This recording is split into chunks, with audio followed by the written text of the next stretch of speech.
integrated land, air, and maritime capabilities with shared situational awareness, common operation and intelligence pictures, and real time decision making. Standoff precision strikes, 9 in all, 7 executed by the Indian Army and 2 by the Indian Air Force, were timed to perfection, achieved total surprise, and inflicted maximum damage in each established hub deep in Pakistan occupied Jammu and Kashmir and heartland Pakistan, signaling that no sanctuary is safe. All this while all of Pakistan's effort to target our military infrastructure and bases came to a knot due to a very carefully and deliberately laid out air defense architecture. We planned, executed, and concluded a complex multi-domain operation in a remarkably compressed time frame. The operation also showcased indigenous capability. A significant percentage of the weapon systems, munitions, rockets and missiles, sensors, and electronic warfare suits that were employed were developed and produced in India. The BrahMos, Akash, advanced surveillance and targeting systems, along with homegrown ammunition and spares, all played a decisive role. Indigenous equipment meant not only just self-reliance, but the flexibility to tailor these to our operational requirements, sustain and maintain supply chains, and to respond with speed and confidence. Operation Sindoor proved that Atmanirbhar is not just a slogan, it is indeed a force multiplier. Today, over 65% of our defense equipment is being manufactured domestically. I also want to speak here of our exit strategy and escalation control. In an era of prolonged conflicts around the world, we struck hard, achieved clearly defined objectives, and then decided to cease hostilities when the Pakistanis were compelled to negotiate and requested us to stop. The objectives were achieved through a calibrated shot and sharp shock that altered the enemy's risk appetite and disrupted his command and control, without locking India into a long-drawn war or conflict, the ill effects of which we are seeing in ongoing conflicts around the world. This measured approach reflects the maturity of our strategic culture and the professionalism of our armed forces. Finally, the operation placed enormous responsibility on every arm of the state. Intelligence agencies provided the accurate information that is so critical to precision targeting. Cyber and electronic warfare units maintained information dominance. The government managed the international environment, as also the internal security and public reassurance. The armed forces executed the kinetic phase with discipline, precision, and minimal collateral impact. This multi-agency, multi-domain coordination will remain the template for future operations. Operation Sindoor was not an end. It was just the beginning. और यहाँ पर जन कवि दुष्यंत कुमार त्यागी की एक मौलिक रचना का प्रभावशाली अंश मैं आपके सामने रखना चाहता हूँ. सिर्फ हंगामा खड़ा करना मेरा मकसद नहीं. सिर्फ हंगामा खड़ा करना मेरा मकसद नहीं. मेरी कोशिश है कि ये सूरत बदलनी चाहिए. India's fight against terror, ladies and gentlemen, will go on. A year on, we remember not just the operation, but also the principle behind it. India will defend its sovereignty, its security, its people, decisively, professionally, and with the utmost responsibility. Jai Hind.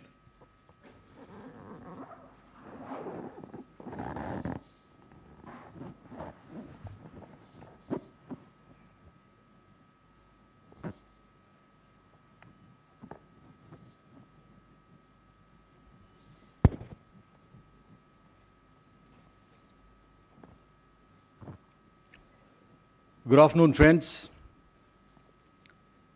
Today, it is 1 year and 15 days since the horrendous Pahalgam massacre. And as my friend Rajiv alluded, exactly 1 year since our first weapons hit the target. The Pahalgam incident in itself is an incident for which no amount of condemnation and no amount of repudiation will ever be enough. We cannot bring back our fellow countrymen who were massacred in cold blood on the 22nd of April 2025. But we can certainly resolve to ensure that such incidents are not repeated. Operation Sindoor, which remains paused, is an effort towards that resolve. Since times immemorial, we have lived with a simple philosophy of live and let live. But when our desire for peace is mistaken for weakness and our silence is taken as absence, there is no choice but to act. And when we act, there are no half measures. It is decisive, it is lethal, and it translates into Operation Sindoor. A decisive yet calibrated response targeting the perpetrators and their backers. As Rajiv has alluded, going into this operation, our higher directions were very, very clear. The objective was clear, and the forces were given full operational freedom. Jointness was built into this operation from conceptualization to execution. The COSC, which comprises of the CDS and the 3 service chiefs, deliberated every option and calibrated every decision. Thus, with an absolute clarity of action, a successful joint operation was launched to destroy the terror infrastructure in POJK as well as in Pakistan itself. And when that first weapon hit the target on the early morning of 7th May 2025, that decisive flash, ladies and gentlemen, was the strength and the resolve of the people of India being projected into the enemy heartland. It was partial justice being served to the families of the victims of that horrendous massacre in Pahalgam and many such incidents before that. Going into these operations, I remember focus into details of planning. The 3 of us met almost daily and on more than one occasions. Our aim was not just to hit. It had to be lethal, it had to be precise, avoiding collateral. Hence, selection of targets, timing, weapons to be used, everything needed to be carefully considered. And once that was done, execution was achieved with clockwork precision. A question which comes up time and again is, why did we agree to stop? I fully understand the angst of our people, especially the younger generation, given our experience with Pakistan. But allow me to clarify here. Our fight was with the terrorists and their support infrastructure. And that is what we hit, ensuring no collateral damage. We had achieved our objectives and our mission was complete. But when Pakistani establishment decided to side with terror and make it their own fight, we had no choice but to respond in kind. It was about self-defense, much beyond a counter-terror operation. When we responded, it was lethal and ruthless. And after taking the beating, sense kicked in the adversary, and they asked for cessation of hostilities. We paused when the request came, we stepped back, but we didn't blink. We had delivered the message, and the message was very clear. That is, misadventure will not go unanswered. Acts of terror will carry consequences. A lot of time this question comes up over the past 1 year. What are the lessons? Well, in the defense forces, we are continuously evaluating our options and drawing our lessons through exercises, training, and simulation. But of course, there is no better training ground than an actual operation itself. So we have also internalized what we encountered and taken them into our planning consideration. Some of them I can share with you. First, Operation Sindoor reaffirmed the primacy of air power. And when I say air power, it means everything that is in the air and not only Air Force. As the first responder and the dimension of choice for any nation. Second, it reasserted the salience of jointness and a whole-of-nation approach. It vindicated Indian Air Force's focus on precision targeting and net-centric warfare, with ICCS emerging as a clear enabler. Next, we are also able to see through our adversary. We now have first-hand confirmation of their capabilities, capacities, and tactics they intended to hide. So I'm sure there are worried a lot across there. A crucial lesson, nations forced into conflict must always have conflict termination criteria and strategy in sight. Otherwise, very soon you can go astray and do not realize how to terminate that conflict. Of course, we need to invest more in certain capabilities like space, unmanned systems, cyber. Some of these capabilities have already been addressed in the past 1 year, and we fully realize that Atmanirbharta, as my friend Rajiv alluded, is the way forward. So Indian Air Force relies heavily on indigenous technologies, and several measures are being taken to enhance partnership with defense PSUs and private industry. IF is an active participant of Mission Sudarshan Chakra, and we are working to build on the success of ICCS to provide this crucial capability to our country. Looking ahead, we continue the vigil, and IF will continue to be the first responder whenever our peace and tranquility is challenged, whenever our sovereignty is threatened. There is no distance too far, no depth too great, and no dimension we cannot dominate. At this instant, we are watching and could not be better prepared. Thank you. Jai Hind.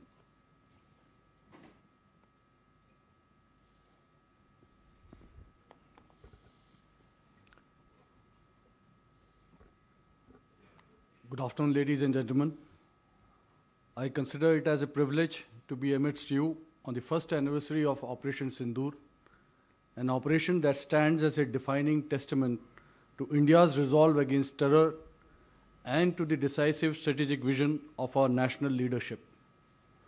As we reflect on its conduct, lessons, and our preparedness for the future, we do so not merely on a highly successful operation, but on the emergence of a new dimension of deterrence, offensive in mindset, swift in response, precise in execution, and resolute in purpose.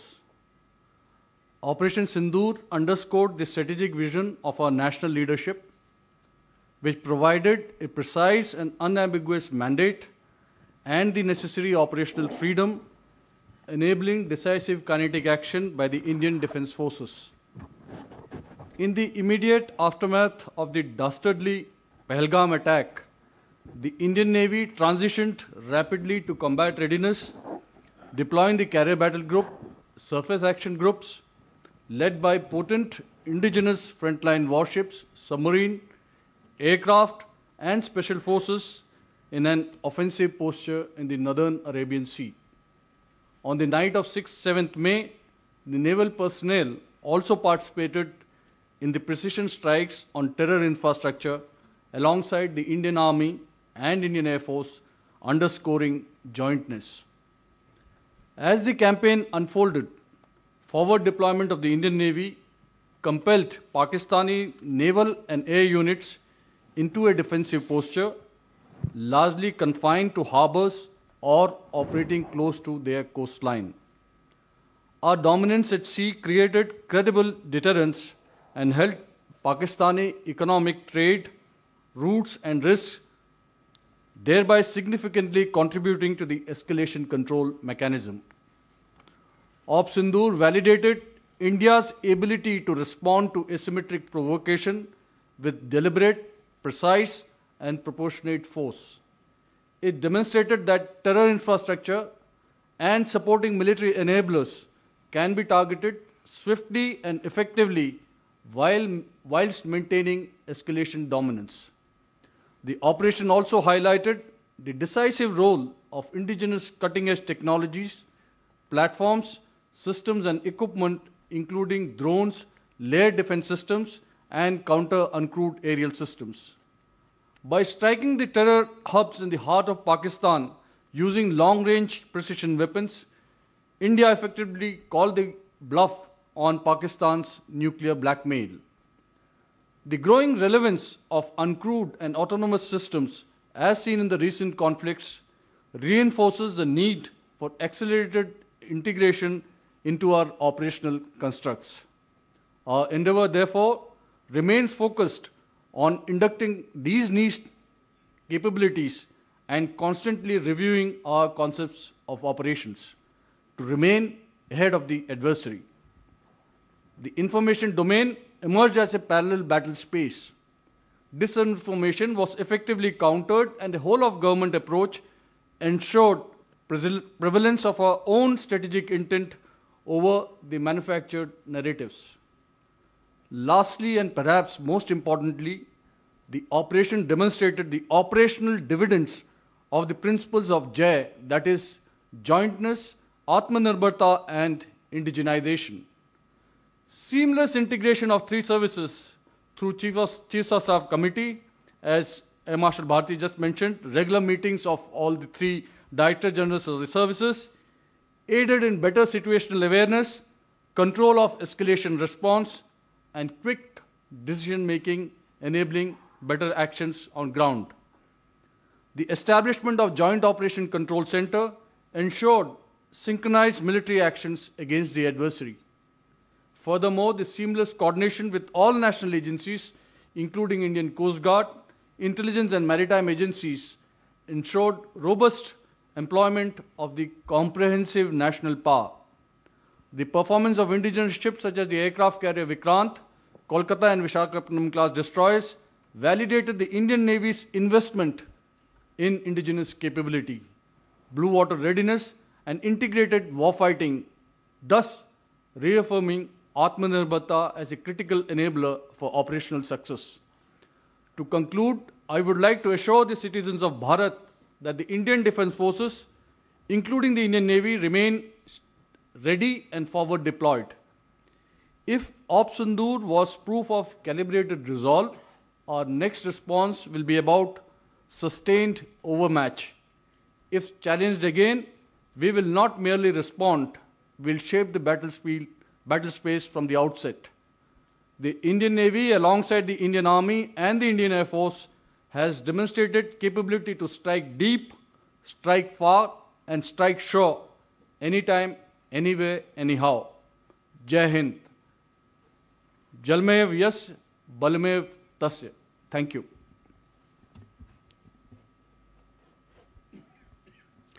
Good afternoon, ladies and gentlemen. You have heard the then Director Generals of Operations outline their conduct of operations. The inter-service synergy during Ops Sindoor was orchestrated by the Ops Directorate at Headquarter IDS under the directions of the Chief of Staff Committee.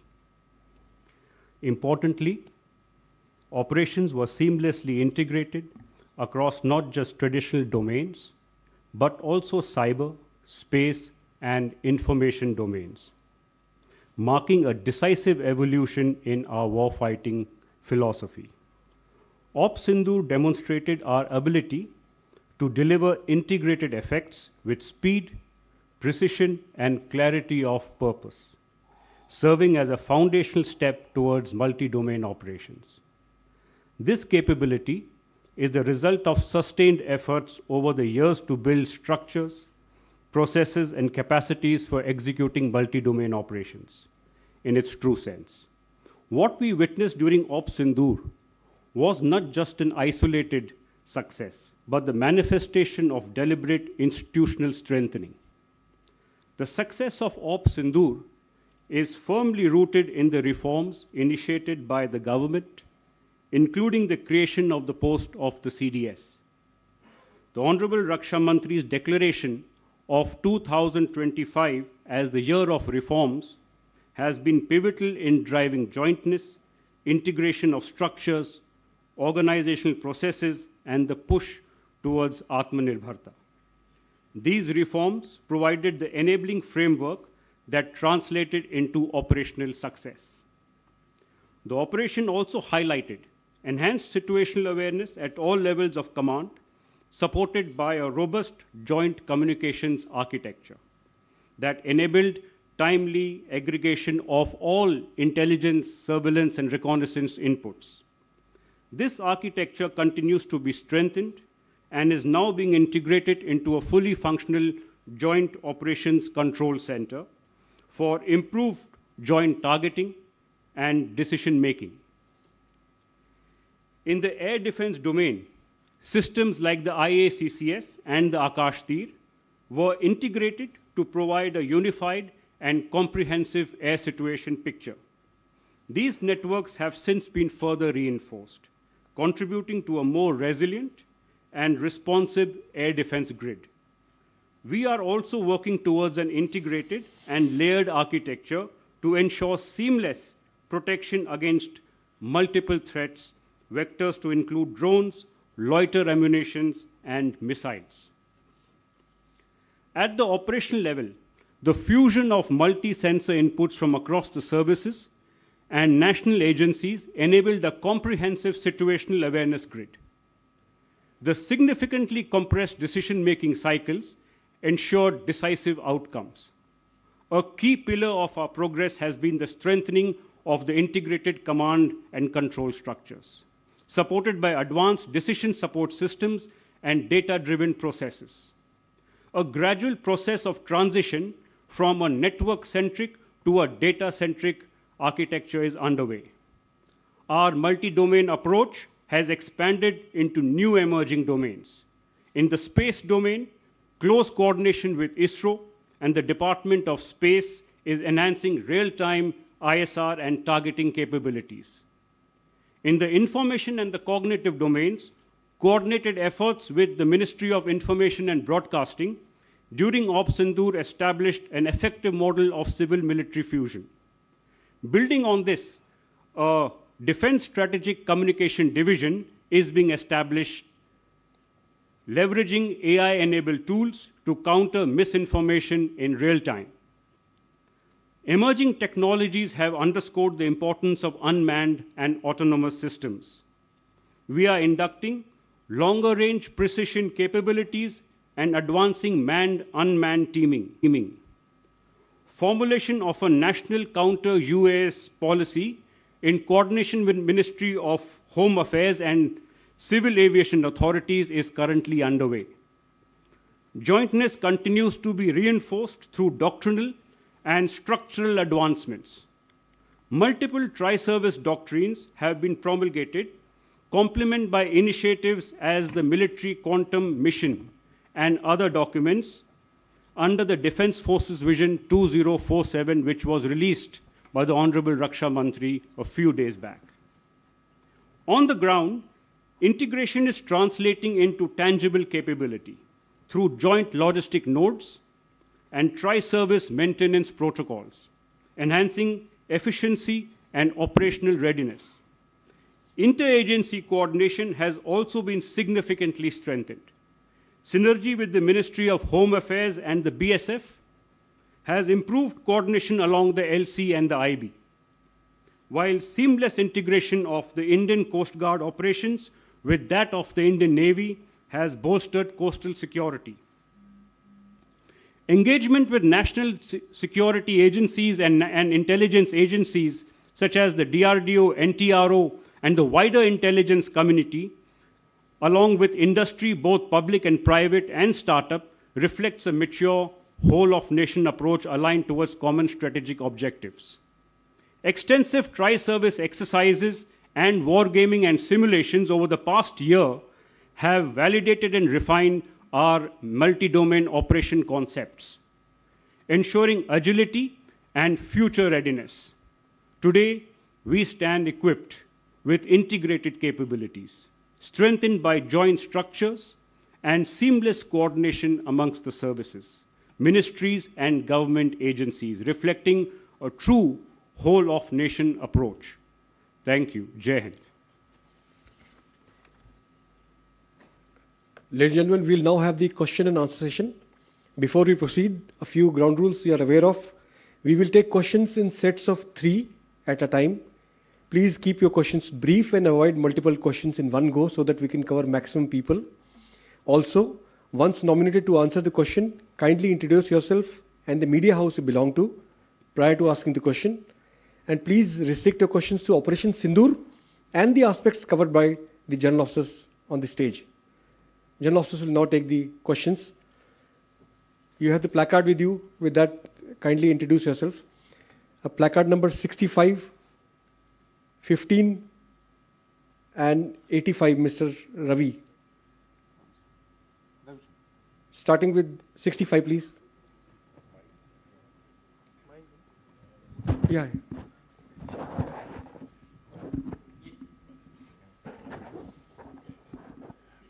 Sir, good afternoon. My name is Ajay Banerjee. I work with the Tribune. My small 2 clarifications, one for General Ghai, one for Marshal Bharati. First to General Ghai. General Ghai, the Indian Army Chief has in the past revealed to us about the transformation which is happening regarding the Astra batteries, the Shaktiban regiments, and also the Ashni platoons. Sir, are these transformations continuous, and what are the further transformations, if you could share with us? To Marshal Bharati, sir. Sir, Pakistan and China have been testing new kinds of missiles. Are we factoring in part of those air defense networks of ours to tackle those missiles? Thank you, sir.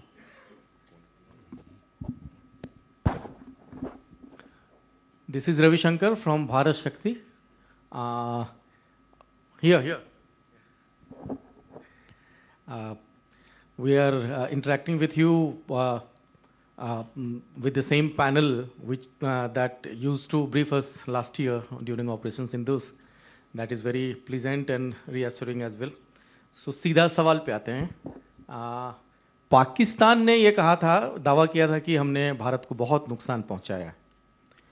तो और इस narrative को उन्होंने western media, western experts के बीच बहुत कामयाबी के साथ इस नैरेटिव को पहुंचा भी दिया.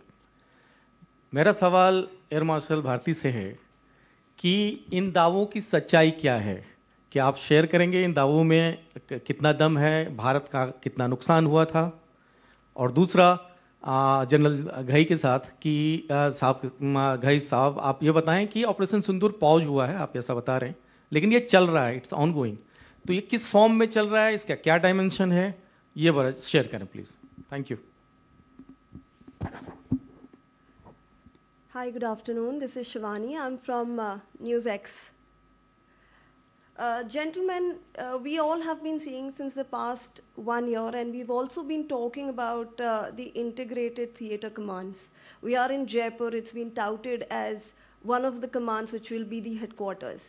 And given that all of you have spoken about jointness during Operation Sindoor, how close are we to integrated theater command so that our timelines are reduced? You mentioned it was 1 year 16 days, so we took 16 days to in fact strategize this entire operation. Do you believe that we can minimize or compress that number further in future wars? And also, how decisive was India?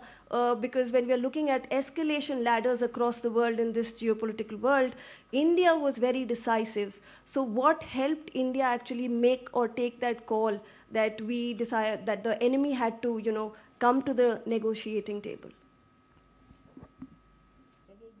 Please, sir, kindly.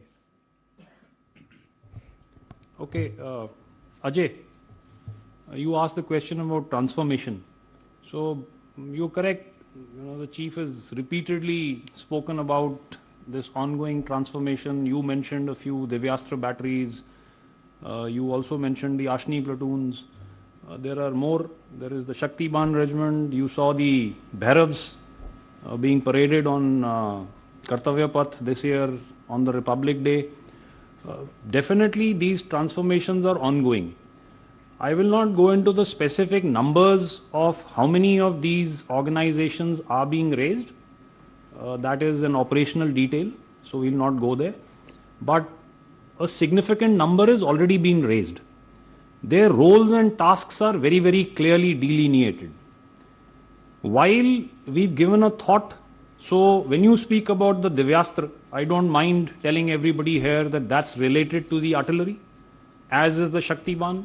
The Ashni platoons are related to counter UAS, and specifically with respect to infantry battalions being organized and equipped for the counter UAS role. There is more ongoing thought as far as these transformations are going on. So we are now also thinking about such transformations in the armored corps, for instance, in the mechanized infantry, in the aviation, just to name a few more sectors.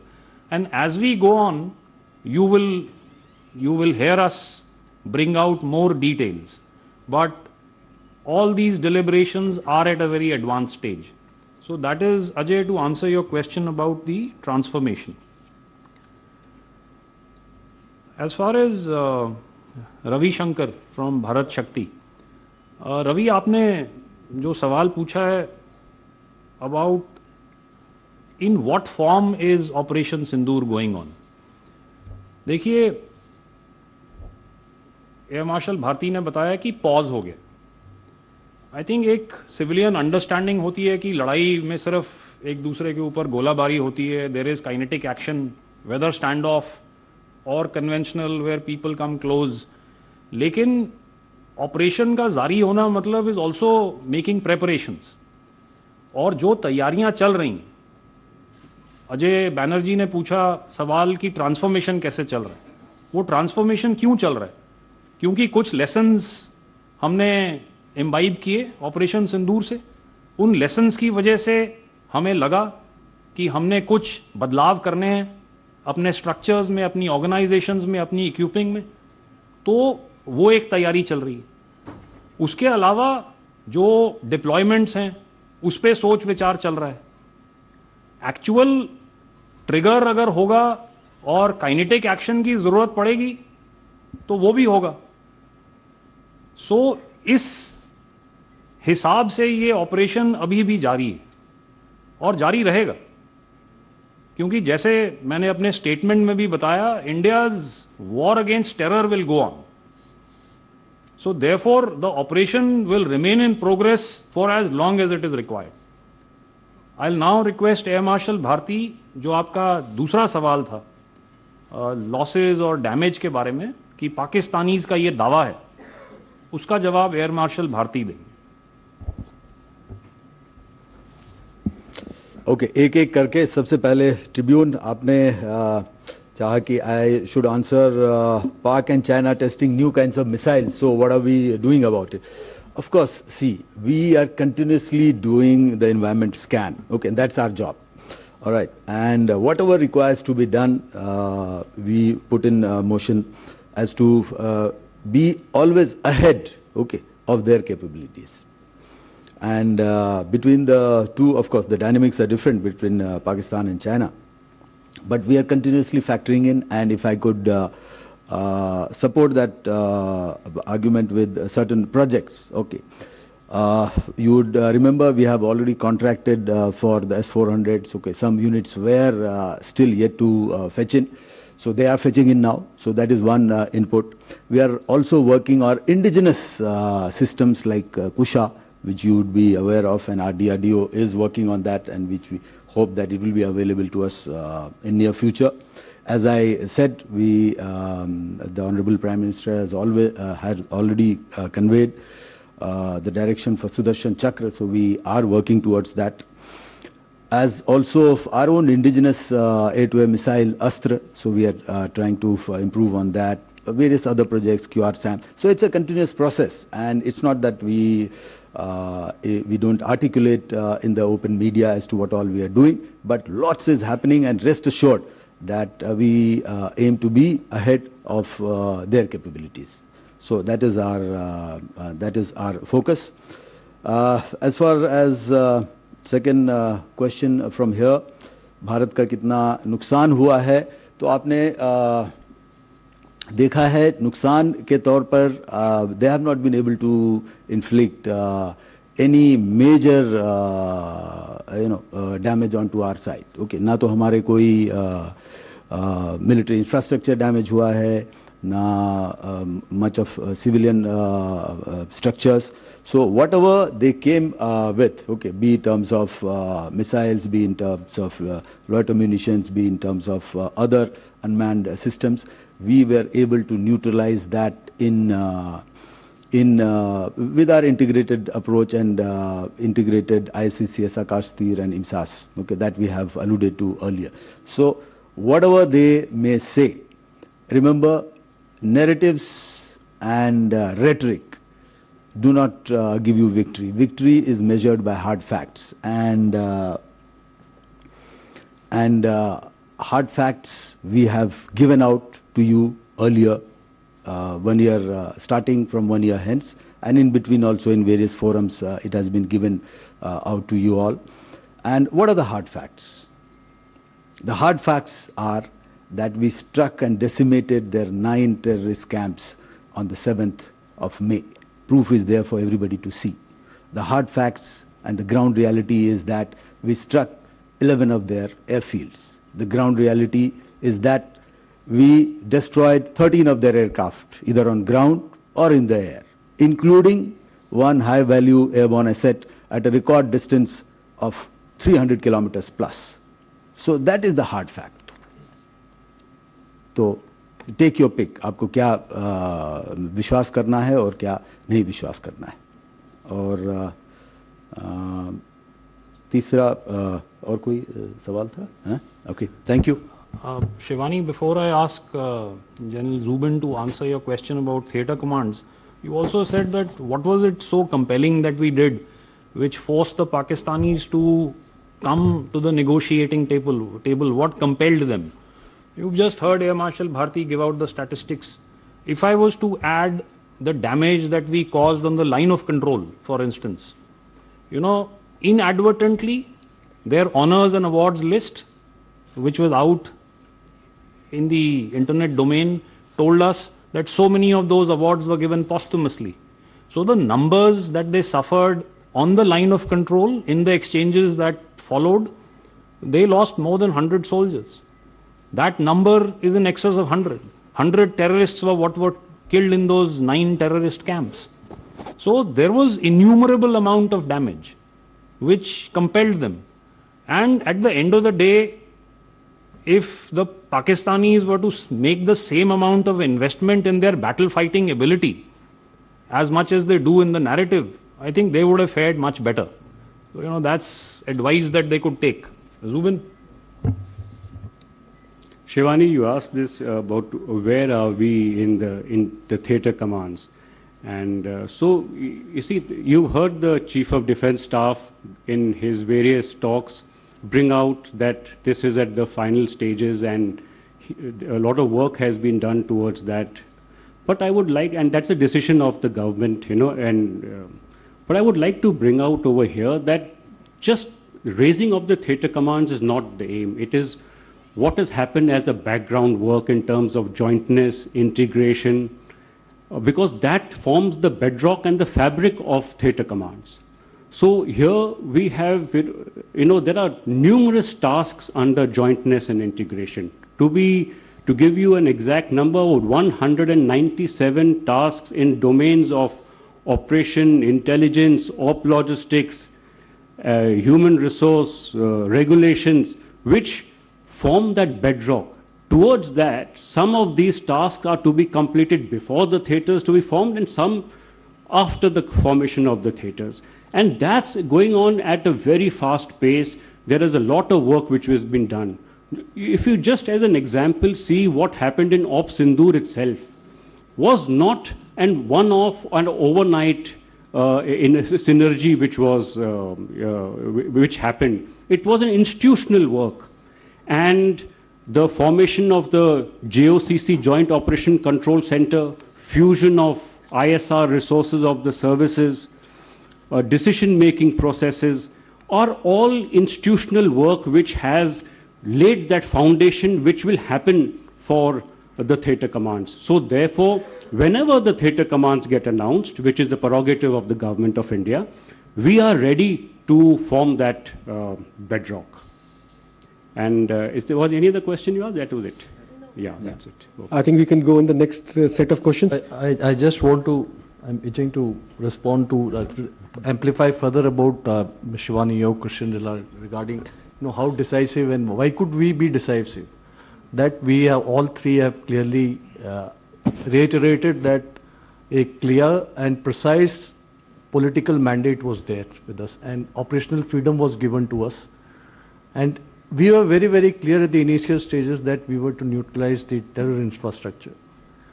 The second part of it, militarily, we had formulated at the CDS and COSC level, it's a Chairman Chief of Staff Committee level, a clearly defined escalation control mechanism wherein we were to look at calibrated and graded response to each event. So once this terror infrastructure was neutralized and thereafter they did some action, and that mirror escalation at a harder level and that the joint integrated operations by military actions by all three forces probably impacted the minds of the political and military leaders of Pakistan. And that's why the Pak DGMO had to approach DGMO Indian Army pleading for ceasefire. That is the main reason. So can we go on the next, sir? Next, we can have next set of sections, questions. I'm seeing your placards. We'll take them one by one. Say placard number 19, 57, 76. And please listen to the questions. If you have similar question, kindly add on. May I request 19, please? Yeah, please.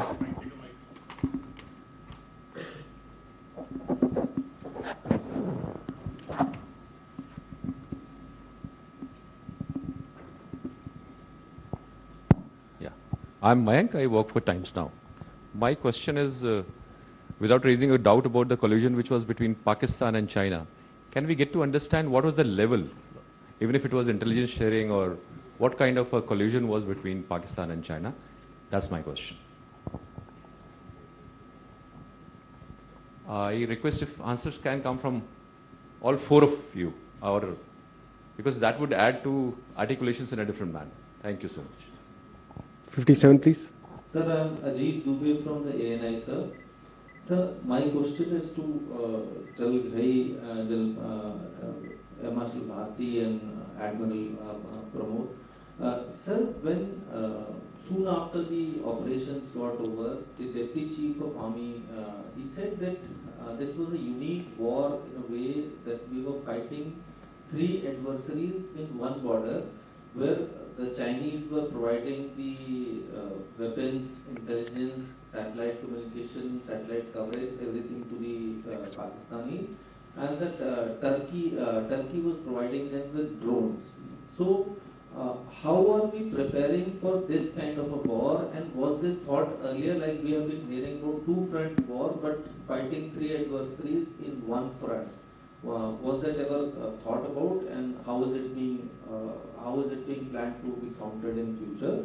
And Bharti sir, you talked about the acquisition of the S-400s and Kusha. Can you give us the timelines about by when the S-400s remaining two squadrons are coming to join the Air Force, and the 5 squadrons of Kusha and this S-400s which we are going to sign in future? And Pramod sir, what is the plan to tackle air defense threats from the maritime theatre? Is there any thinking in that direction? Thank you. 76, please. Good afternoon, sir. Rahul Singh this side from Hindustan Times. So my question is for General Ghai. So since Operation Sindoor, the genesis was a terror attack, and you talked about the kind of infrastructure you destroyed, 9 camps across the LC, across the IB. So if you could give us your assessment of the current terror infrastructure across the border, the number of camps, how deep are they located, what has happened to the camps that you destroyed? Have any camps come up there? Have the camps moved in deeper? The number of terrorists that are being trained there, do you see any activity happening in terms of a renewed effort to push these people in? So basically an assessment of terror infrastructure across the borders. Anyone has got a similar kind of question, you can please ask so that the generals can ask. Yeah, please.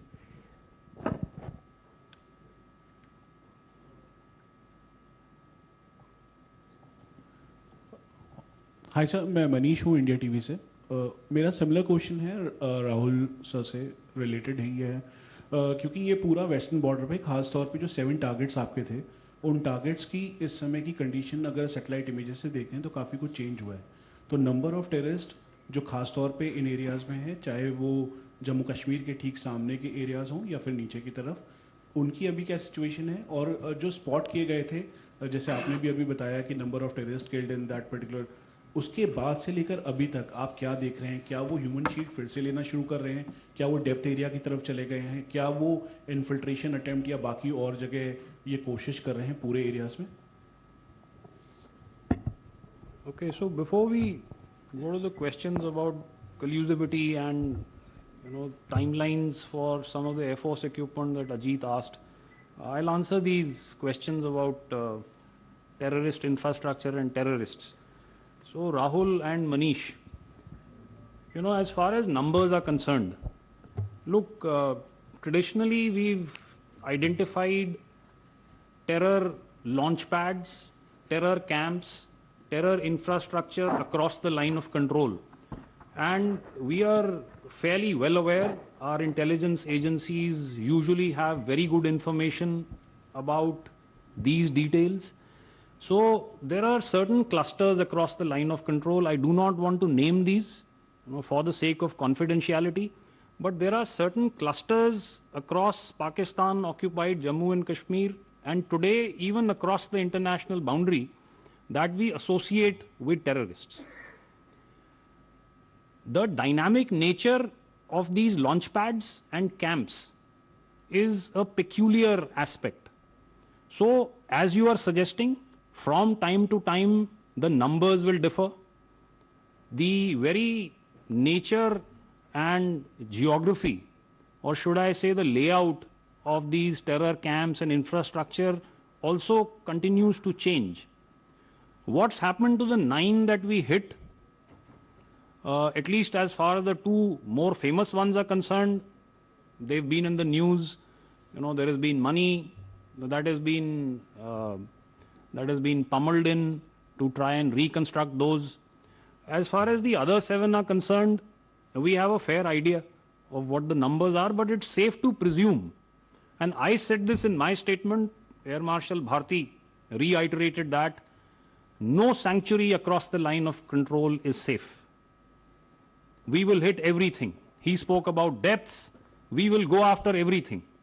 And I think that's been made clear in the new normal that the Prime Minister stated last year.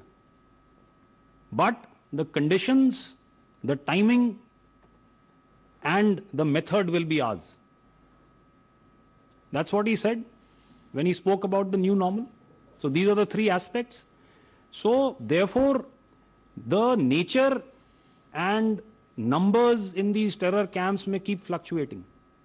I think people on the other side are also wise. So yes, some of these camps and launch pads have moved further in the depth where they feel that they will be safer.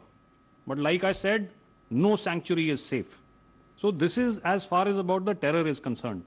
Now, before I hand over to the others about the collusivity, I just want to say that, look, the fact that Pakistan and China, in their own words, have a relationship that is deeper than the seas, higher than the mountains, that's a given.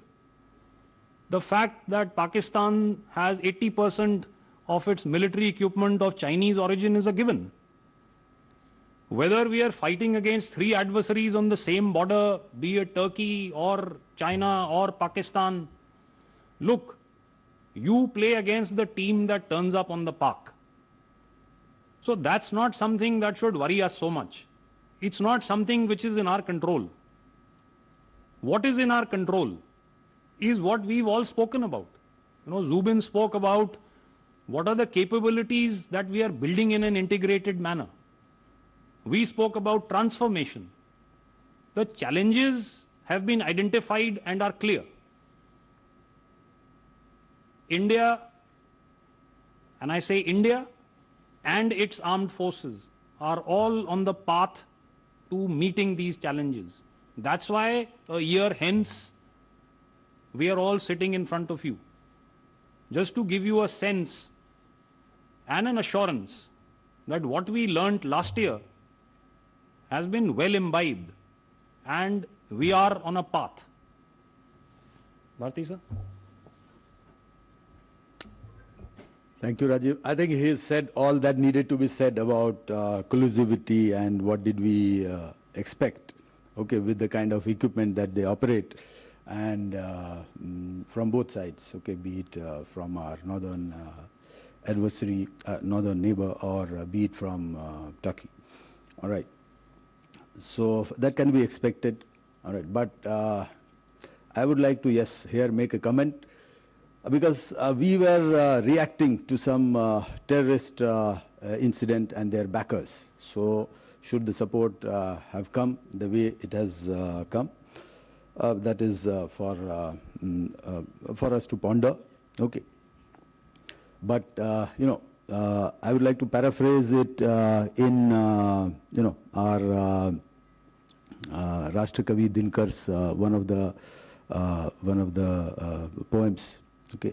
जब वो कहते हैं कि summer शेष है नहीं पाप का भागी केवल व्याध जो छद्म है समय लिखेगा उनका भी अपराध. So you can understand. As far as additional equipment is concerned, Mr. Ajit, yes, I can confirm to you that the next set of units, okay, we should be having with us within a month, okay, and the final one maybe by the end of this year. As far as Kusha is concerned, yes, it is still a work in progress. We are looking at it seriously and trying to expedite it, maybe in another 3 to 5 years. And additional units coming from across, from abroad. Well, I'd not like to put a time frame at this instance. It's work in progress. Okay, so that is for the details of the equipment that is coming in. Thank you. Let me amplify on the Mayan's question on the collusivity between China and Pak. I would like to respond to your question through certain signposts, and which you have seen in the diplomatic front when Pahalgam attack happened. China refrained from condemning the Pahalgam attack. This is the first part of it. Similarly, when the UN Security Council's press statements were made, and that's the time when China again influenced, and the references of the resistance front who was directly involved in the attack, that was not made. And as General Ghai had mentioned, that 80% of imports, arms imports, are from China, and so that's a kind of relationship, economic, military, and the strategic relationship which China and Pakistan, and that is for obvious reasons which you all know. More importantly, in terms of the imports which happens in the arms and the niche platforms, whether it is ships, aircraft, or submarines, the best of the platforms are given. And recently you saw also that they've already announced in the next 2 years 40 odd J-35s are going to be J-35 Alpha. That's the 5th generation aircraft. That is the kind of, and this is only on the hardware platform. Similarly, whether it's in the space-based collaboration happens in terms of launching of the Pak satellites, information aspects, joint exercises. So it's a large, so if you see the background, they are well enmeshed and clustered. Now, if you have to come with this backdrop, if I have to come back to your specific questions of what is the kind of collusivity, for any layman, he can understand with this backdrop, we can prudently assume that there would be certain kind of assistance, and this we all take into our military calculus, whether it is in terms of space-based asset services being provided, whether it is electronic intelligence sharing happens, or cyber support, or during the conflict, the arms and equipment which are supplied. This is given thing. The other, also in the open source, you would have also seen that when negative publicity was being made by Pakistan, there is an open source information which is there that China did amplify whatever it is and did influence the international public about Pakistan's viewpoint also. So these are very, very clear that there is a good, strong relationship between Pak and China. The second question which was there, how we handling three adversaries at the same time in this different fronts of it. So it is not a military, the comprehensive national power is not only military actions. So there are many other channels available in terms of diplomatic. There are ways of handling it. So it is not adversary as such at that point of time. Adversary at that point of time only was Pakistan. And you would have seen in the recent conflicts, whether it is Ukraine, Russia, whether Iran, Israel, US, there are support from various other sides also, economically, militarily, everything. So that doesn't become, though law of armed conflict is very, very clear that if you support, then you also become a belligerent. But it has become a different, it's a blurred image and it's become a norm now. So we have different ways of handling other people who try to influence these. It could be diplomatic, it could be economic, it could be many ways of informational itself you could engage or other ways. This is one. Third aspect is related to what is the plan to tackle air defense threat in the maritime domain. So the fleet air defense, any assets at sea, the responsibility of fleet air defense is the Navy. So first, the attempt is always, it's a layered defense. First, a threat could be missile, threat could be aircraft itself, aircraft launching in this thing. The launch platform could be from shore, could be from aircraft, could be from subsurface. So our first strategy is always to neutralize the launch platform. And the launch platform, shore, there are many ways the sister services will ensure that any launch platform which is there, it can be neutralized there itself. The subsurface, there are anti-submarine actions which we do, in which we look at neutralizing the launch platform. To neutralize or degrade a fighter threat which is there, which can launch missile, then you have an integrated fleet air defense. That means you have superior fighters, aircraft to neutralize or intercept and neutralize this. Within the fleet, you have layered air defense systems, which could be surface-to-air missiles, long-range surface-to-air missiles, then you come to a short-range, then point defense systems, close-in weapon systems. So these guys there. But now you have seen that the threat is increasing in terms of supersonic missiles, hypersonic missiles. So as the threat is increasing, the technology is allowing you also to build up your defense, air defense capability through better sensors who can detect the supersonics and the hypersonics missiles. And you have the ability to, that is the work in progress. As Air Marshal Bharati just mentioned, the Project Kusha, the similar thing will be translated into sea-based BMD capability. That is the kind of, so we are, the work is on in this. Thank you. Can we have next set? People have been raising hand. We'll try and cover maximum people. 64, 27, and 9, please. Yeah. One more we can take, say, I think 86 has been raising for a long time, please. And any similar question we can please cover. Please start. 64. Ma'am, I think this side, yeah, 64 years. Yes, you're the one. Can you please pass the mic?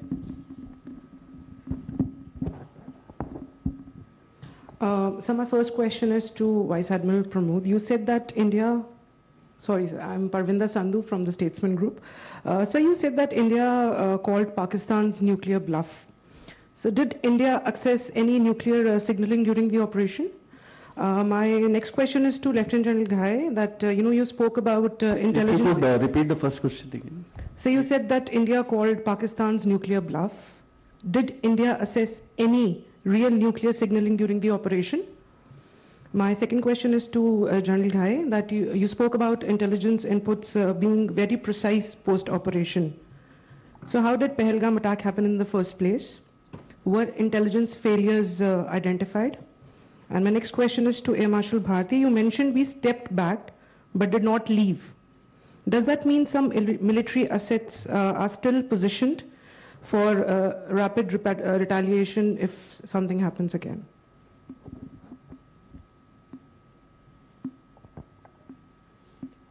Next, please. 27. Hello sir, Shikha Thakur from Zee media.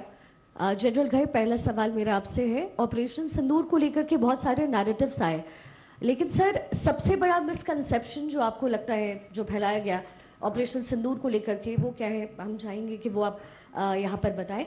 और अगला सवाल मेरा vice admiral Pramod sir से है।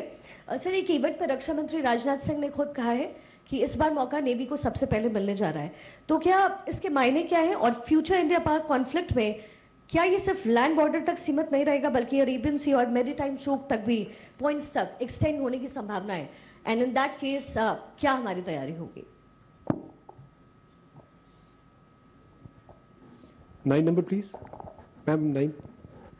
Hello sir, I am Shivani Sharma from India Today, and as we all know that the wars are not only about land, water and sea, it is way beyond the cyber and the space domain. And my question is to General Minwala. Sir, we've seen that Pakistan, especially after Operation Sindoor, it has launched a number of satellites. It is trying to expand in the space domain. What are our preparations in this particular area? And we have some local media from Jaipur also. If you have similar question, please go ahead. 77, please. Anybody from local media? Jaipur? Anyone, please. Yeah, 32 number, please. My Go question ahead. is to all of you, kind of extending Shivani's question. What May I request you please introduce yourself? My name is Suparna. I'm from Times of India, and you had mentioned that AI-enabled tools are being used to capture misinformation. So if you could share some more on that.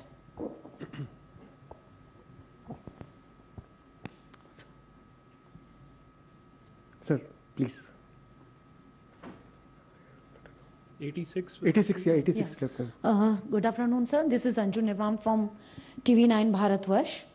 Sir, मेरा ये सवाल है कि operation Sindoor में control warfare की रणनीति क्या थी, और ये दूसरे वैश्विक युद्ध जैसे कि रूस यूक्रेन वॉर हम देख रहे हैं और अमेरिका ईरान का युद्ध भी देख रहे हैं, उससे कितना अलग था? और जिस तरीके से हमने जो दुश्मन के लक्ष्यों को अटैक किया, इसका रणनीतिक महत्व, जहां पर हमने अटैक किया उसका स्ट्रैटेजिक इंपॉर्टेंस क्या था? और सर, दूसरा सवाल यह है कि ऑपरेशन सिंदूर की सफलता में राजनीतिक नेतृत्व और होल ऑफ नेशन अप्रोच का क्या योगदान रहा? I think 13 number, you also have the similar question. 13, please. Hi sir, Pawan Mishra news 24 से हैं सर। ऑपरेशन सिंदूर में अग्निवीरों ने भी अपनी अहम भूमिका निभाई थी। पहले बैच का जो है कंफर्मेशन होने वाला है, क्या उनके लिए कुछ अलग से बेनिफिट दिया जाएगा?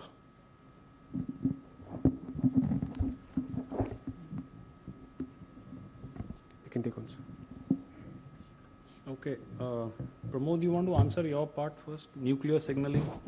So, my only one-word answer to assess any nuclear signaling is no. No. That's it. And the maritime RM's contention. Okay, Shikha Thakur, you spoke about RMs. Speed, mobility, lethality, and survivability. Why survivability? Because land you could attack missiles and other things. You are mobile, so the survivability are the inherent strength of a naval power, and which you have seen everywhere in recent war. Also, you have seen 3 carrier battle groups going. The survivability is a very, and they can deliver. The firepower again is, and the weapon density which a naval unit carries, that again is a strength. So 20, 25, 30, तो मैं आपको बताऊंगा कुछ पनडुब्बियां होती हैं जो 150 Tomahawk missile से ज़्यादा ले जा सकते हैं. So you can have, these are two important in war fighting, firepower and then force preservation. So we are ideally suited to be this way. And the carrier battle group is able to project itself, power projection, जहाँ आपको sea control करना है वो सब कर सकता है. So but हमारा जो उद्देश्य रहता है, जैसे कि ऑपरेशन सिंदूर में बिता, it's a joint integrated ops based on what are political military objectives are there. The higher echelons of the military leadership, they decide what is the kind of operation and how synchronized and in a sequence way we are supposed to do.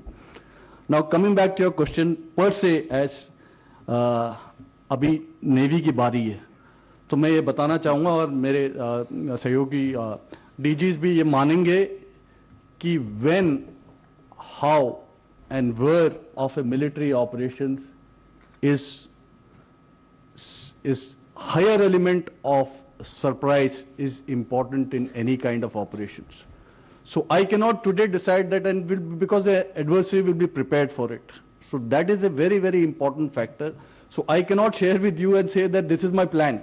Our plan is decided much and this is one. But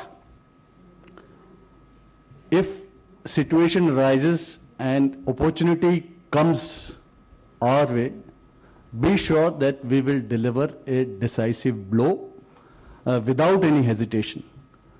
And अगर रक्षा मंत्री जी ने हमको order दिया तो हमारा कर्म और धर्म है कि हम पूरा पालन करेंगे, और अगर भगवान की कृपा होगी हमारे तो आपकी इच्छाएं और तमन्नाओं को भी हम सब मिलकर भरपूर तरह से पूरा करेंगे.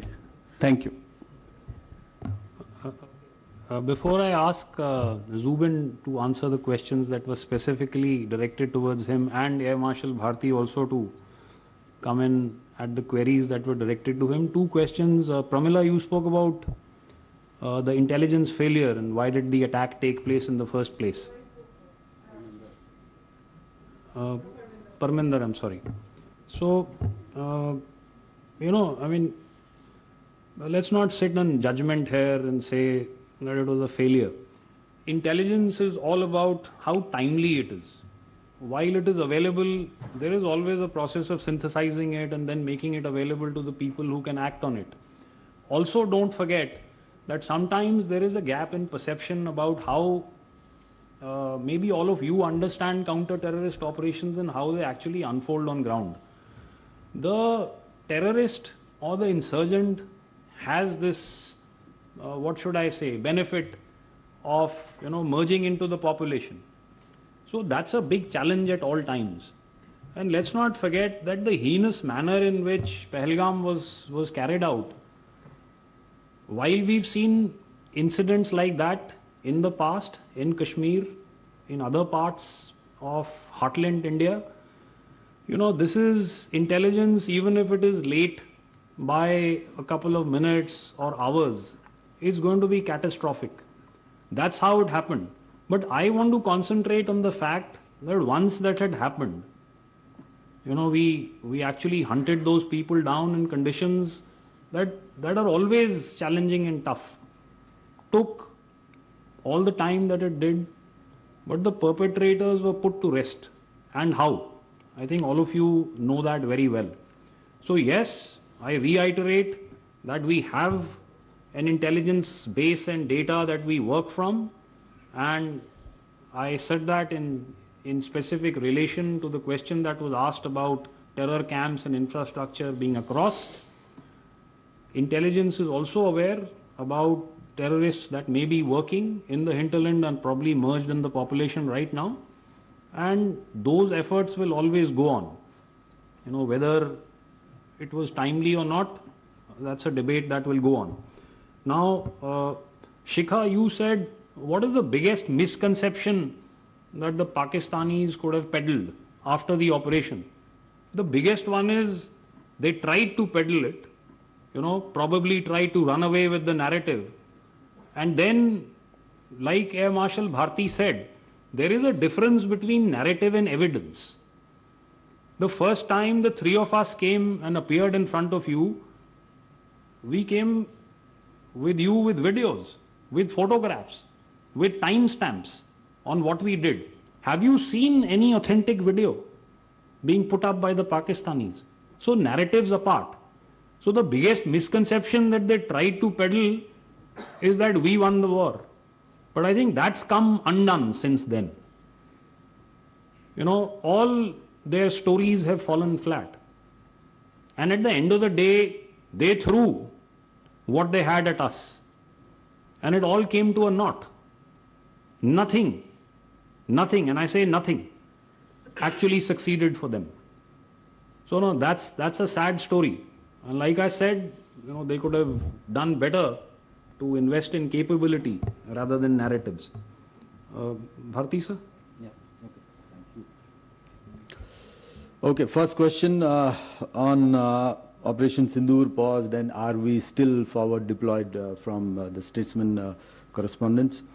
Okay, as far as the Indian Air Force is concerned, all right, the beauty of its operations lies in the rapidity of response. Okay, so we need not be forward deployed to respond rapidly and reach where we want to reach. Okay, so that question, whether are we still forward deployed, that is, I would say academic, because if there is a requirement for us to reach somewhere, to deliver, we are there, because it is inherently ingrained into the characteristic of the Air Force or the air power, which is rapidity of response and its reach. We can reach, we can be in East India, and if there is a requirement to reach West, okay, we can reach within no time.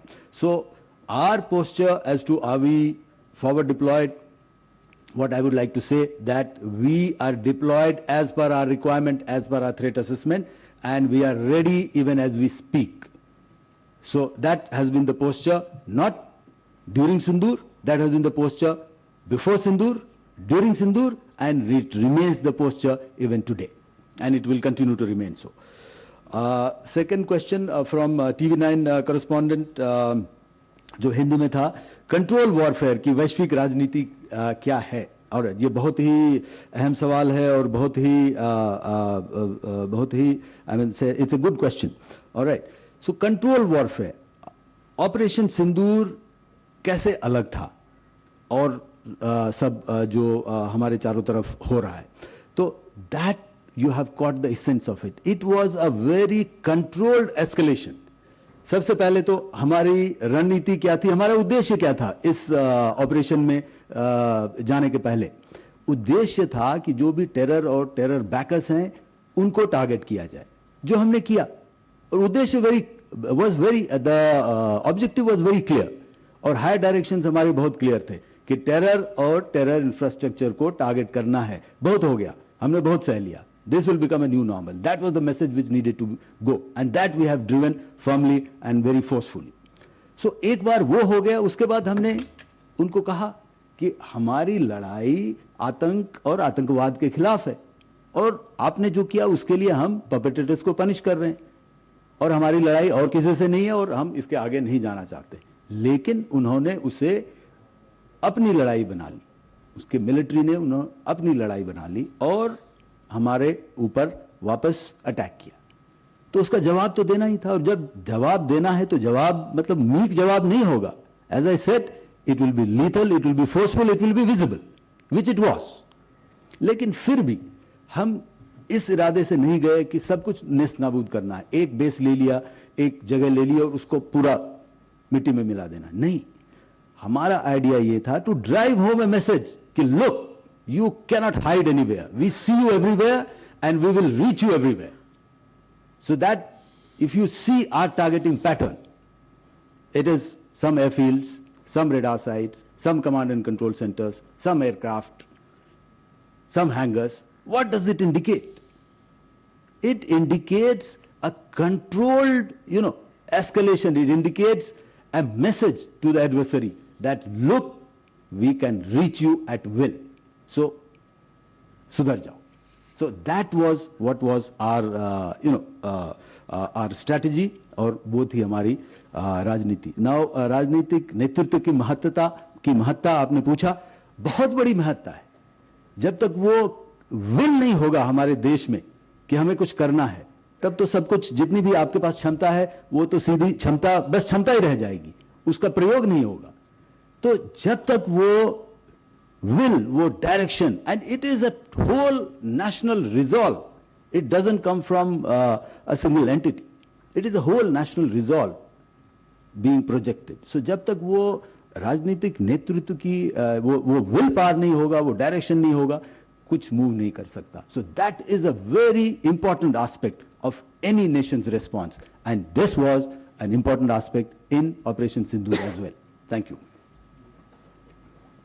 I think Shivani had asked a question about satellite, the Pakistan space. Yeah. So, Shivani, yes, we've noticed with professional interest the launch of 4 satellites by Pakistan recently. But let me also put it in context, that our first military satellite was launched in early 2000s, 2001. Subsequently, in the last decade, we have been launching constantly satellites in terms of the Cartosat and the Risat series. And we understand probably more than anybody that space is not only just an enabler, it is a contested operational domain. We have formed the Defense Space Agency in the year 2019 under Headquarter IDS, with a simple mandate that it looks after all space-related issues of the 3 services and coordinates that effort. So we are well, I would say, ahead, and we have some niche programs which are on the anvil to be launched. The Defense Space Agency will soon start controlling some constellations as we go ahead in the next couple of years in terms of ISR satellites, in terms of communication satellites, as also we are looking very carefully at space situational awareness. So these are, a lot of work is happening. We are working with ISRO, but we also realize that we need to make our satellite space more dynamic in terms of our capabilities. We will need to incorporate and pull in the private industry into this domain. And the IDEX challenge, and in space, we worked together. We created 75 challenges for the private industry. And actually, we're very proud to see on 3rd May, there's a company which is called Galaxy. It launched the world's first optosar satellite. And it is a fusion of the optical and the SAR imagery. And that itself is, is a reflection of how we are working towards, improving our capabilities and enhancing our capabilities in this domain. So a mix of private industry from ISRO, Defense Space Agency becoming very, very potent, and soon, in the coming years, as we have a vision of that is the Vision 2047, where the Defense Space Agency is slated to become the full-fledged space command, and that is where we understand how important this domain is. It is contested. We need slots, and we need more and more satellites to control multi-domain operations. I think one more question was from Suparna. You asked about AI-enabled tools. So, you see, cognitive domain is also one of the newer domains of warfare over and above land, air, and sea, which were the earlier traditional domains. So, we are seeing that this is a battlefield. The mind is a battle space on its own. And towards this, the defense space, strategic communication division is to be raised and may become an agency later. So we find that this narrative, the false narrative which is on the internet, is a issue which needs to be tackled, and to convey our point of view too. So the biggest challenge we find is that to get the narrative which is being peddled, find out those handles, find out those areas, and that is where AI is being enabled. While the technical details are, I would not like to bring out how it does it, but we need to identify these handles, these narratives, the stories, and then put it right in the correct perspective. So towards that, we are in the process of rolling out such AI tools. Thank you, sir. I think we can have 62 and 84, please. I think last set. Hi, sir. My name is Jugal. I'm reporting for the BBC. I have one question and two clarifications. The question is, the question actually is to General Ghai. It was mentioned that there was a DGMO to DGMO conversation on the 10th of May, after which, the cessation actually took effect. Now, this is something that the Pakistani side contests, and they in fact say it was the other way around, that the request came from Indian side. Because there has been so much emphasis on evidence, on putting hard data out there, I'm just wondering whether India is contemplating putting out evidence or maybe recordings of that of what India says happened. Is there any move to that effect? And the clarification is actually on what my colleagues asked to General Ghai, which is the Pahalgam incident that took place. Was there any accountability fixed for what took place there? Because many family members of those who were killed did say that there was no help available to them for a very long time post-incident. Is there any accountability fixed? And on the question that my colleague asked, Air Marshal Bharati, on the damages, because we had a statement from the CDS, I think immediately after the conflict, that there were some initial tactical mistakes made and conversations on aircraft losses. I'm just wondering if there's a change of mind on giving any details on that aspect. Thank you. Yeah, next, please. Hi, sir. I'm Javeria Rana from the New Indian Express. My question is that, so Op Sindoor has established, it's a question to all of you, Op Sindoor has established BrahMos as a phenomenal precision strike system, but considering the cost and high cost and sustainment factor, and especially in a sustained conflict scenario, what alternate options is the military working on or looking at? We had 84 also. Sir मैं संदीप हूँ INS से. Sir मेरा सवाल घाई sir और Bharti sir से एक कि जो लेसन्स किसी भी वॉर से लिए जाते हैं, जो ऑपरेशन सिंदूर से जो लेसन्स लिए गए उसको कुछ को इम्प्लीमेंट किया गया ठीक करने के लिए, कितने ऐसे लेसन्स हैं जो कि अभी इम्प्लीमेंटेशन के लिए बाकी है? और DGNO सर से मेरा सवाल है कि सर काफ़ी लंबे समय के बाद ये देखा गया है कि जो वॉर जो है वो एयर और लैंड की जगह अब सी में भी शुरू है, और जिस तरीके से हमने US का और ईरान के बीच में देखा, और सबमरीन का भी यूज़ हुआ जिसमें ईरानियन वॉरशिप को गिराया गया, ये पहला मौका इतने टाइम बाद इस तरीके की चीज़ें देखने को मिल रही है. तो अब इंडियन नेवी के किस तरीके से तैयार हो रही है, क्योंकि चाइना और पाकिस्तान दोनों एक दूसरे को स्पेशली नेवल वॉरफेयर में भी जो है सपोर्ट कर रहा है. अभी रिसेंटली एक सबमरीन भी दी गई है. Anybody has got any related question, please keep your question short. If it is related, please that side. Please keep it short so that we can... Sir, this is about the post-operation defense acquisition strategy as well, because as Air Marshal Bharati said that aerial superiority has been established, but we have seen in the recent wars that numerical superiority is also a very valid domain in terms of smaller drones, smaller missiles that can overwhelm your air defense systems. And also for the naval unmanned naval system, naval drones as well. So is there a long-term defense acquisition, change in defense acquisition strategy, given the fact the recent wars are taking place and Operation Sindoor as well? 13 number आपका question I think general Ghai से था, वो answer नहीं हुआ, आप दोबारा बता सकते, रिक्वेस्ट कर सकते. This is Akshay Dongre from DD News. Agniveer, no? I'll answer. The Betty, please, sir. So, one question related to this, Nahesh from the print. So, post-Op Sindoor, there have been structural changes that have been made to the Pakistani military. They have undertaken certain changes. They've brought in the rocket force, the army rocket force, as well as created the post of the CDF. You know, they've streamlined certain decision-making process, making it linear. So how does the Indian military look at this, and what are we doing to counter them?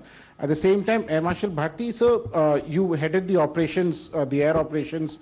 You've seen what we have, what we don't have, and what they have and what they don't have.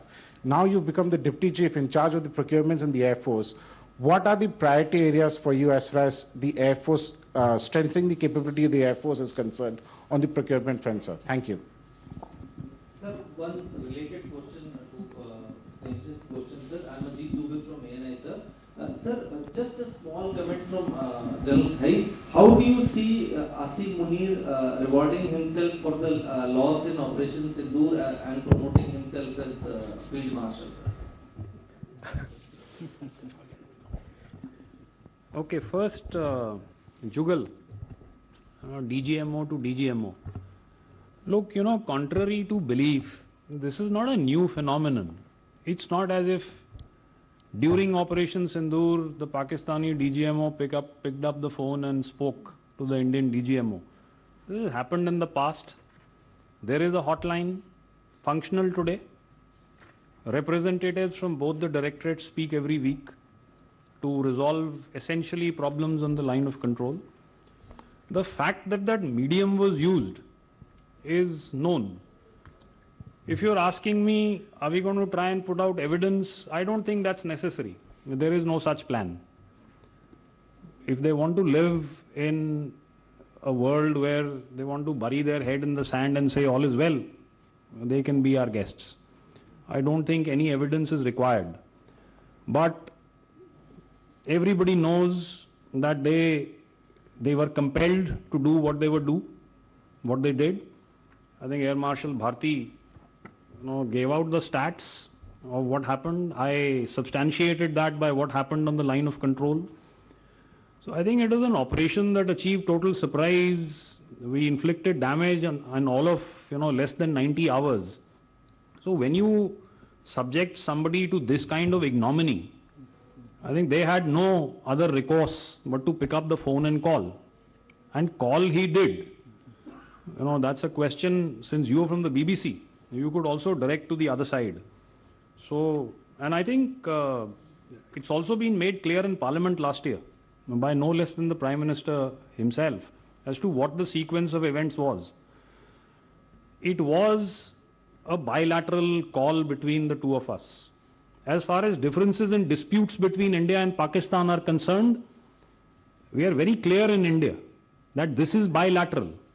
We haven't in the past, we don't today, and we will not in the future accept any other mediation of any other kind. So I think that's the bottom line. And there is absolute unanimity in India about that. Accountability. That's for the Ministry of Home Affairs to fix, and I'm sure that has been done. So it's not my place to say that you are alluding that there was no help, with due respect, because a lot of people died, and at such a time, tempers are running high. You want to try and find somebody who you can fix accountability for and point a finger at. But let me assure you, given the fact that there was lead flying around, people were rushing to the spot, there is no question ever, and I am underlining that, there is no question ever that somebody in duress will not be offered assistance or help or succor by anybody in uniform. And I speak for everybody in uniform, for the armed forces, for the paramilitary forces. I think that intent is beyond doubt. So that's what I want to say about that. Now, before I go further, I want to answer the Agniveer question. Yes, very much a part of the Indian Army. Yes, many Agniveers have proven themselves in the battlefield. They were part of Operation Sindoor last year. There are other areas in which many of them have distinguished themselves. There are terms and conditions that are laid out. And those, I think the government has also said, will be reviewed from time to time. And that is the status where that is concerned. Lessons of Operation Sindoor, how many have been implemented? The number is not important. But the intent, ladies and gentlemen, is, and we've already given you the direction in which we are moving. please be rest assured that every lesson worth imbibing will be implemented and capability will be enhanced. So that's a process that is going on in all earnest. So I think there are other questions about numerical superiority, which I think Air Marshal Bharati will answer. About structural changes, Snehesh, I'll take that on. I think Zubin can answer that. About structural changes in Pakistan, Zubin will answer that. And I'll now hand over to Air Marshal Bharati. Before that, about Field Marshal Munir promoting himself.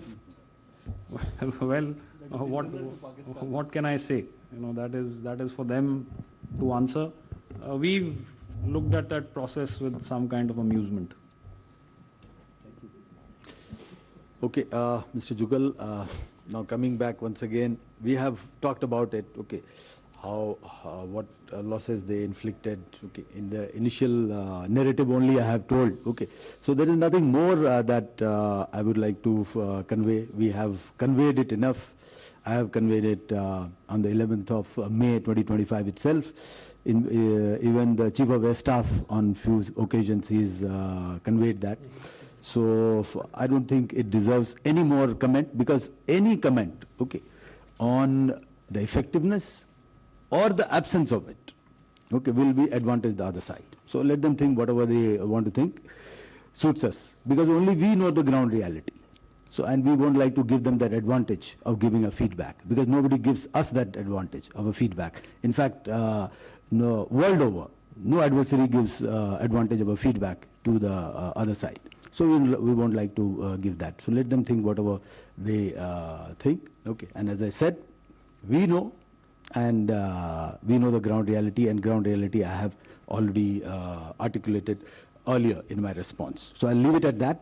Now, BrahMos, high cost, what are the alternate options? Okay, we are in an age wherein we need to invest in our capabilities. That is not shying away from the fact that yes, we need to look at the other spectrum also. So we are in an age wherein you need to have high cost niche technologies, maybe limited numbers, okay, aircraft, missiles, okay, come in that bracket. And we also need to have low cost, small form factor and mass numbers. So that is where we are working in the present generation. So both are required. So BrahMos, even other systems which are of high cost, it has got its place in the strategy that we have. So you cannot replace that with a low-cost drone or a loiter munition or a counter-UAS system. So everything has its place, and it is only a combination of the two that will give us the results. Because if you see the low-cost systems, the drones, the other US systems, okay, at times, at best, it can give you, okay, continuous harassment, some targets. But if you want a decisive result, then it has to be a pulverizing effect on the target. And that pulverization can only be brought in by these high-end weapons with, which has got the potential to bear maximum amount of explosive on the target. So that we cannot do away with it. And BrahMos, I mean, it is indigenous. So we should be proud of it, and I mean, it has stood the test of time. So it is something that we need to encourage and something we need to be very proud of. All right, so that is for BrahMos and many other indigenous systems which are in the pipeline. Okay, there are a lot of them. And you would see in the coming, I would say, 1.5 to 2 years, there will be a lot of other indigenous weapon systems which will be on the horizon and we would have inducted. So that is a huge plus for us. Lessons implementation कितना बाकी है ये तो हमारे colleague general Rajiv ने already cover किया है. मैं थोड़ा सा इसके ऊपर बस इलाबोरेट करना चाहूँगा कि इट्स अ कंटिन्यूस प्रोसेस. ये नहीं कह सकते कि सिंदूर के बाद ही हमने कुछ इस पे इम्प्लीमेंट करना शुरू किया. जैसा कि पहले मैंने कहा कि ये कंटिन्यूसली हम लोग इवैल्यूएट करते रहते हैं कि हमारी ट्रेनिंग कैसी है, हमारी इक्विपमेंट कैसी है, हमारी रेडीनेस कैसी है. So even before Sindoor we were filling wherever we felt the gaps. And post Sindoor also, that's a continuous effort. And उसके बाद दो questions आए, related questions I would say. एक थे कि acquisition strategy क्या है, and thereafter some priority areas of IF strengthening its capabilities, okay, acquisition strategies. So दोनों related हैं. So acquisition strategy यही है कि जो कुछ हमने देखा कि capability हमारे पास सारे थे, लेकिन जितनी क्वांटिटीज में होने चाहिए थे वो नहीं थे. जैसे इनेबलर्स की बात करें, ISR, इंटेलिजेंस सर्विलेंस रिकॉनेसेंस, बहुत इंपॉर्टेंट है. यदि हम देख नहीं सकते, इंटेलिजेंस हमारे पास नहीं है, तो हम टारगेट क्या करेंगे? So we need to beef up our ISR capabilities, which is happening. Enablers, आप एवैक्स, AWC की बात करें, उस पर भी काम हो रहा है. और आप लोगों ने न्यूज़ में देखा ही होगा कि हमने DSC ने अप्रूव किया है, and we are going in a big way for these enablers. Flight refilling aircraft, उसकी RFP already out है, and very soon we will be going ahead with these acquisitions. So enablers are one thing which act as force, force enhancers, force multipliers. We are looking in a big way in enhancing the number of our enablers. Then what procurement strategy, acquisition strategy, we also saw that we need drones in US in large numbers. So we are looking at it, and there is a lot of incentive from the government of India. The PLI scheme hai, IDEX hai. So to bring in our own players, MSMEs, encourage them and get them going into this field. Because when we require it, we will need scalability. क्योंकि आज हमारे पास कुछ numbers हैं, 5,000, 10,000 जो भी हैं, जब जरूरत पड़ेगी तो उसको हमें स्केल करना पड़ेगा, स्केल अप करना पड़ेगा, week to week, day to day. So that capability has to, and the capacity has to come to our industry. We are looking at that aspect, at the aspect of enhancing the capacity of our industry when we need it. So that is one acquisition strategy which we are looking at. Counter US, very big player in this. Because whatever came from the other side, we were prepared for it and we were able to neutralize that. So counter US to build on hard kill, on soft kill weapons systems, we are looking in a big way to enhance this grid and make it as robust as possible.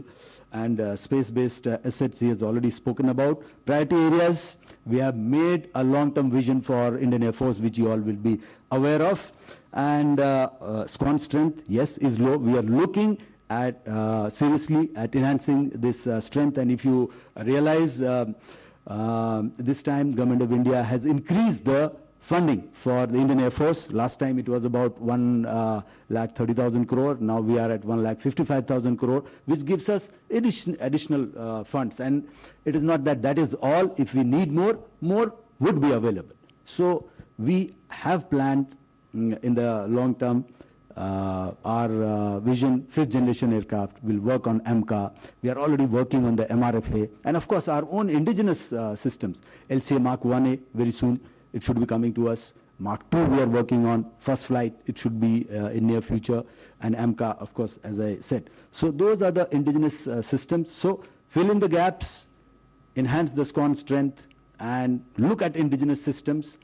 Same time, look at indigenous weapons, which we have talked about, and indigenous electronic warfare systems, which also is being looked at. Thank you.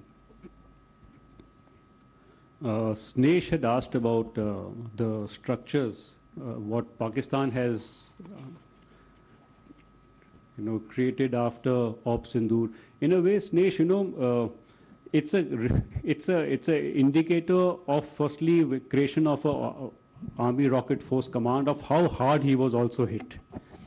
Whereas our structures, the Defense Secretary, I think on the 30th, during the leadership summit in ANI, had spoken about the need for we to have a kind of a conventional missile force and structure. So I will leave it. He brought out that there is a paradigm shift from the usage of such missiles from the strategic. So that paradigm has shifted. And therefore that there's an emerging rationale to create such structures. And what structures will emerge is something of a debate which is happening. And I will leave it at that. But what I want to highlight is, Firstly, in terms of Pakistan, you said he has created some structures. We know what his capabilities are. We know exactly what he has. So whatever structure he creates, we know what he has to bring against us. In terms of our own capabilities, we are enhancing our own capabilities to go beyond what we have existing. We are looking at a wide spectrum of ranges, a wide spectrum of trajectories to operate in all domains, and therefore this capability is what we are developing as we speak. We are not waiting for some structures to be formed, which will take its own time, and that is being debated. So we are looking at capability development.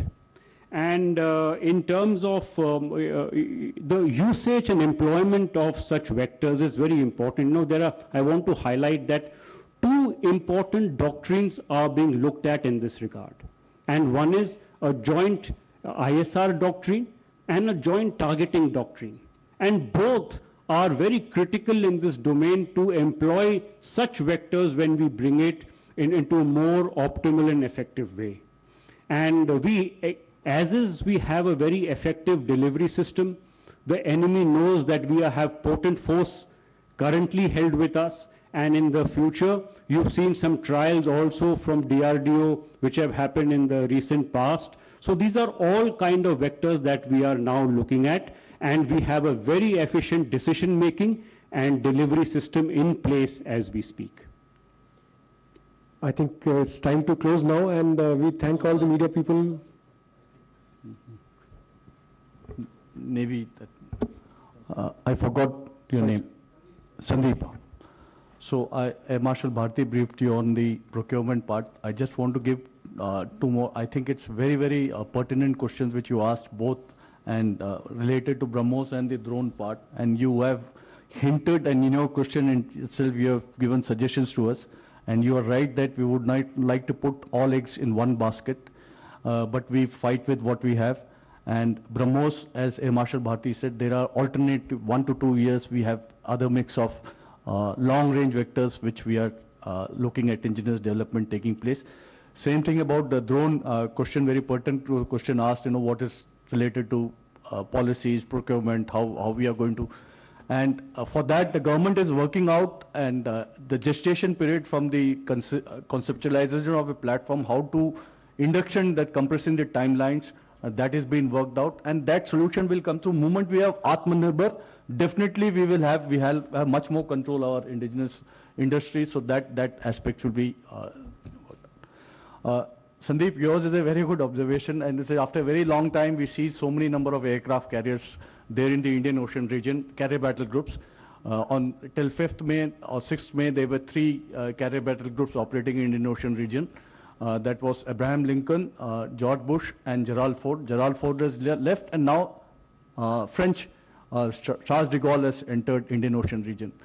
But that is what media shows you. But I can assure you, in this war, all domains, air, physical, land, if you ask about Army, you ask about troops at the 82nd Airborne Corps, 101 Corps, your mountain brigades, Army Rangers, Delta Force, a number of fighters which are Air Force, 150 fighters. So all kinds of things are happening, and it's a multi-domain operations, and all forces comes into play. It's not individual one service which comes into play, but visibility is much more there. But also you would see that in Houthi, when attack happened and Red Sea, Gulf of Aden, you would find that the merchant vessels and the seafarers, the threat was there. Again, the carrier battle groups were brought in. And again, in this time, the carrier battle group, as I mentioned, that there are inherent strength of this. So what we are doing to enhance our capability, and it's an ongoing process, we look at in mixed acquisitions in terms of whether it is a balanced mix, that is subsurface, surface, air, whether it's space-based surveillance as a cyber capability, all these things, including cognitive warfare, uncrewed assets. We look at a balanced mix of platform to undertake multi-domain operation together as an integrated joint operation. Towards that, lots of acquisition is happening. And you also mentioned about Western adversary getting one submarine. all assets, long-term assets. It's in our horizon, short-term, long-term, how to tackle those things. We are keeping this thing, and that's why we would always like to maintain a conventional superiority against our Western adversary. And you talked about the Northern adversary. There are ways and means of handling things, and that could be in terms of asymmetric mindset, asymmetric capability, pinpricking. There are many, many ways of doing it, and that we are prepared for that also in the long term. I hope I have answered your question. Thank you. Thank you so much, sir. We come to an end of this press conference. We thank you all for coming all the way from Delhi, and especially people from local journalists. Thank you so much. Sir, we have finished, sir. We request the friends from media to please join us for lunch in the officers' mess. We'll guide you for that. Thank you. और operation सिंदूर के 1 साल पूरा होने पर तीनों सेना के DGMO ने जयपुर में प्रेस कॉन्फ्रेंस कर ऑपरेशन सिंदूर को याद किया और साथ ही बताया कि आतंकवाद के खिलाफ ऑपरेशन सिंदूर एक शुरुआत है। आतंक के खिलाफ भारत की लड़ाई जारी है। तीनों ही डीजीएमओ ने बताया कि किस तरह से टारगेट पर प्रिसिशन और टारगेट को खत्म करने की क्लैरिटी के साथ पाकिस्तान और पाक अधिकृत कश्मीर में आतंकवादियों के 9 ठिकानों और 100 से ज्यादा आतंकियों को जमीन में मिला दिया। पहलगाम हमले का पाकिस्तान को भारत का यह मुंहतोड़ जवाब था ऑपरेशन सिंदूर। सैनिक क्षेत्र में आत्मनिर्भर भारत की क्षमता का प्रदर्शन था ऑपरेशन सिंदूर। और आइए वक्त एक छोटे